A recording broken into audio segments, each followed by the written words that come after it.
शैलेशदयापात्रं धीभक्त्यादिगुणार्णवं यतीन्द्रप्रवणं वन्दे रम्यजामातरं मुनिम्.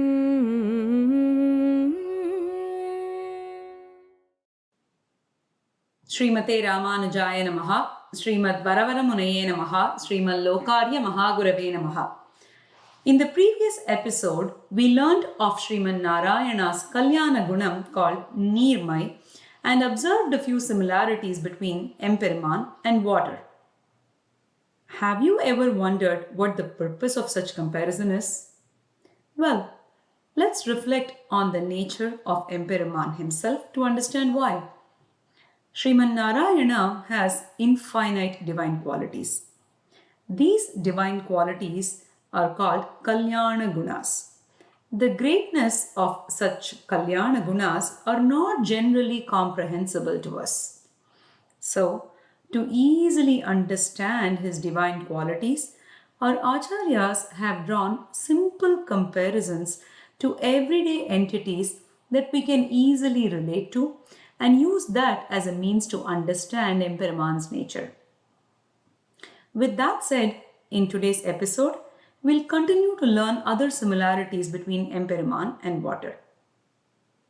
When water is fetched and stored in a container, it is limited purely by the volume of the container that holds it.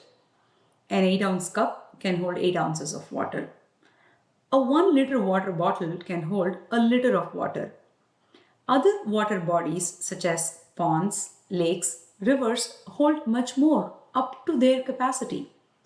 The mighty ocean, though, is immeasurable.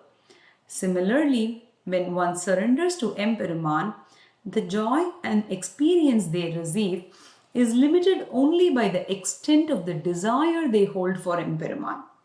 The extent of their desire is similar to the volume of the container that holds the water.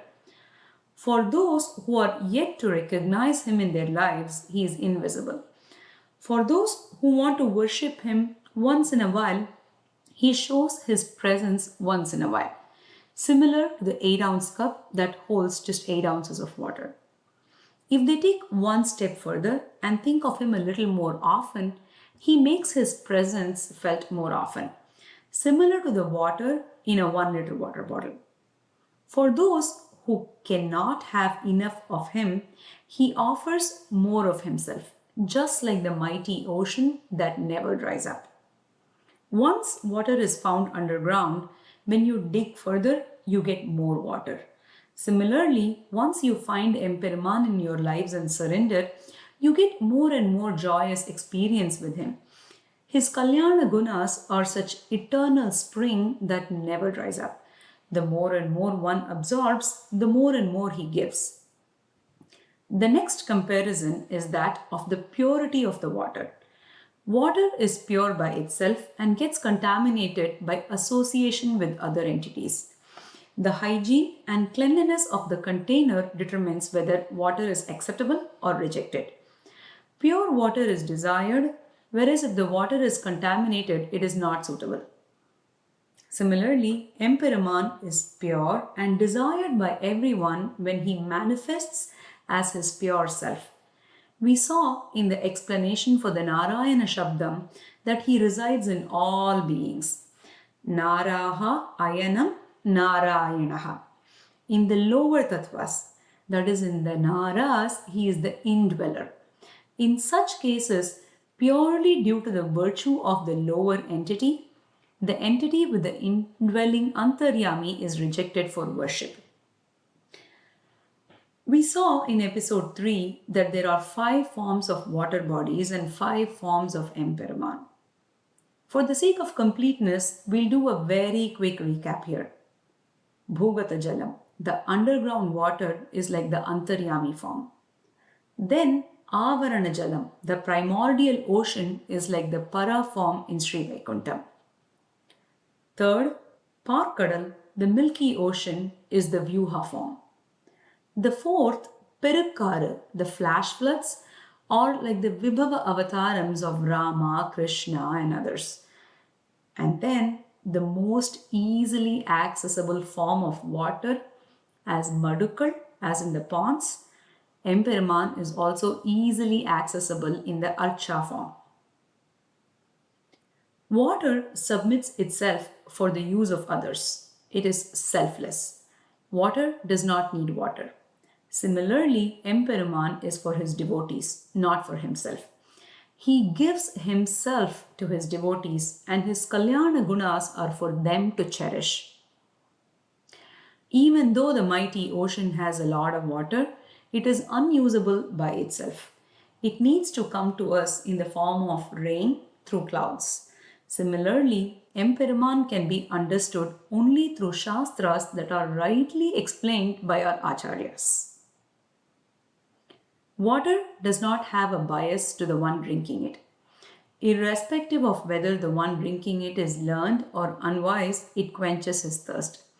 Similarly, anyone can surrender to Emperuman. There is no bias or bar. Water only needs a very tiny hole to make its way. Even if the cup has a very small hole, water will start leaking.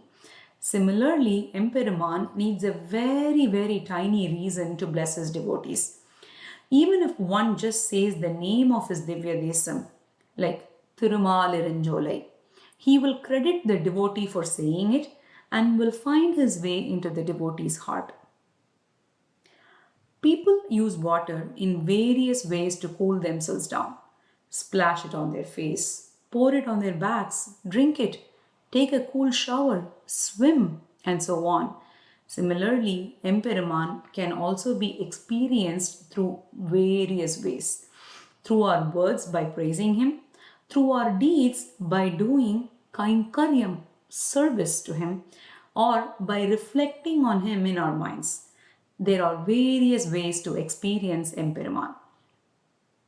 When one is thirsty, they would long for just one drop of water.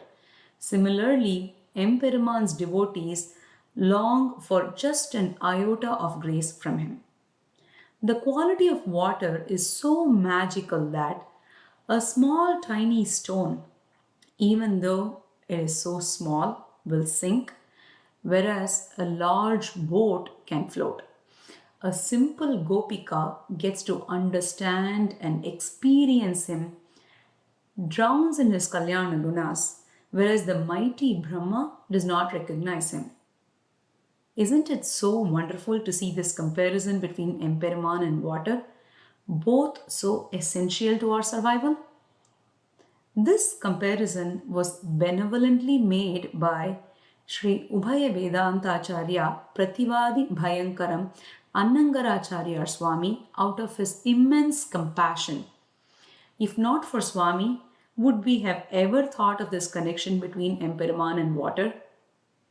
The next time we see or drink water, our thoughts would be drawn to Emperuman's divine quality called Neermai and allow us to cherish his thoughts.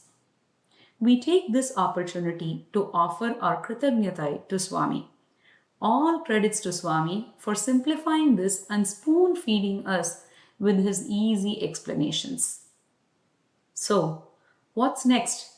What is the next Kalyana Guna and what relatable entity will we be comparing to? Well, where does water commonly come from? Think about it. And with that, we'll conclude this episode with a soulful musical rendition of the Thiruvaimozhi Pasuram Thirumaalirinjolai Innenenna Thirumal Vandu En Nenju Niraiya Pugundan, where Nammalvar describes how Emperuman entered his mind fully when he merely mentioned the word Thirumaalirinjolai. Just like water that is looking for one small hole to seep out of. Dhanyasmi. Thirumalirunjolai மலையென்றேனென்ன Thirumal வந்தன் நெஞ்சு நிறைய புகுந்தான் திருமாலிருஞ்சோலை மலையென்றேனென்ன திருமால் வந்தன் நெஞ்சு நிறைய புகுந்தான் குருமாமணி உந்து பொன்னல் பொந்தி தென்பால்